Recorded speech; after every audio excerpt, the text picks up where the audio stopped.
திருப்பாவை 5వ பாசுரம்.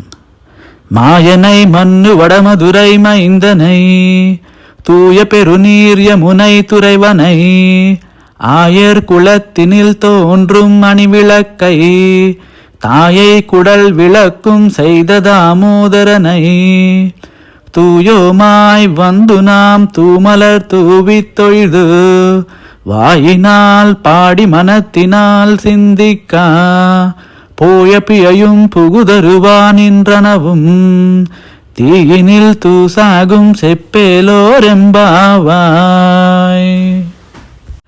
తిరుప్పావ 5వ పాసురంలో ఆండాలమ్మవారు ఆ శ్రీకృష్ణ పరమాత్మని ఎంతో అద్భుతంగా అభివర్ణించారు.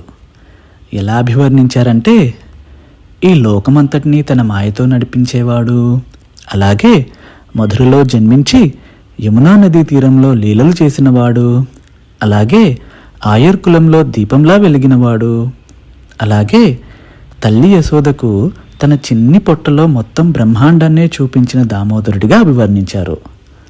అలాంటి కృష్ణుడి వద్దకు ఆండాలమ్మవారు వెళ్ళి, మేము శుద్ధ హృదయంతో వచ్చి పువ్వులను అర్పించి నీ నామాన్ని పాడుతూ మనసులో నిన్నే స్మరిస్తే గత పాపాలు, అలాగే రాబోయే కాలంలో చేసే తప్పులు కూడా అగ్నిలో పడ్డ పత్తిలా పూర్తిగా నశిస్తాయి.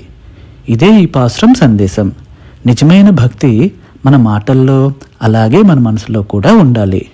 ఈ మార్గయి మాసంలో కృష్ణుని ప్రేమతో స్మరిద్దాం. ఆండాళ్ తిరువళిగలే శరణం.